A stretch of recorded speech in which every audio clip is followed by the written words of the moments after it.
Voyez-vous ça, il y a des lieux où la pierre parle. Il est des silhouettes sculptées dans le métal ou le bois qui ne sont pas de simples ornements, mais des âmes dressées pour défier le temps. La statue de Djelalou, à Bouaflé, est de celle-là. Bouaflé. Une ville au cœur de la Côte d'Ivoire, arrosée par les eaux paisibles du fleuve Maraoué, nichée entre savane et forêt, carrefour vivant où se croisent les peuples gourous et baoulés depuis des générations. Une ville qui se dit avec fierté, quand c'est beau, c'est la Maraoué, et c'est chez nous.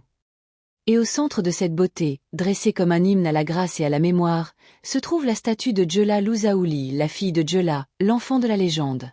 Mais qui était Djelalou? Pour comprendre ce nom, il faut remonter aux années 1950, dans les villages gourous du centre-ouest ivoirien. Le Zaouli est une danse relativement récente dans le paysage culturel de la Côte d'Ivoire, créée dans les années 1950. Elle fut inspirée par une jeune fille gourou d'une beauté exceptionnelle, Djelalou Zaouli, dont le nom signifie « la fille du lion ».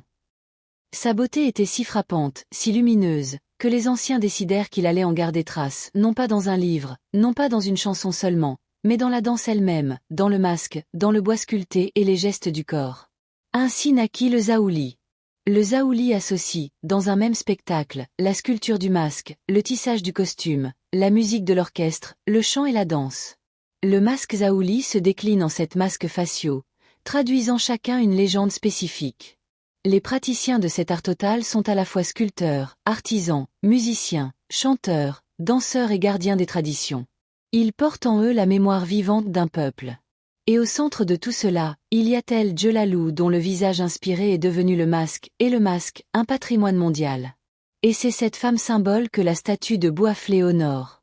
Imagine-la, une silhouette féminine en mouvement, le corps incliné dans la grâce infinie du danseur, les pieds frôlant le sol, les bras tendus comme pour saisir le vent, le masque Djela sur le visage, ce masque aux traits finement sculptés, aux couleurs vives, aux motifs géométriques issus de la tradition gourou. Elle est là, sur son socle, dans la lumière de la Maraoué, gardienne silencieuse de l'identité d'un peuple.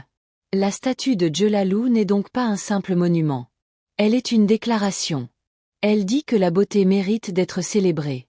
Elle dit que la culture populaire, née dans un village, peut illuminer l'humanité entière.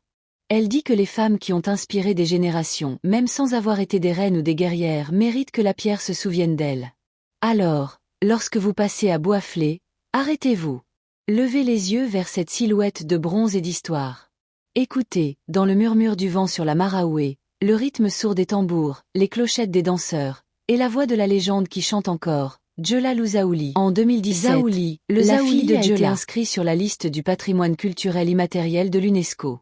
C'était la 3e inscription du genre pour la Côte d'Ivoire, après la ville historique de Grand-Bassam en 2012 et le Balafon Sénoufo en 2013.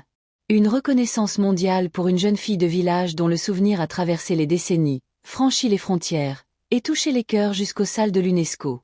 Depuis la naissance du Zaouli, Bouaflé a été propulsé sur la scène mondiale.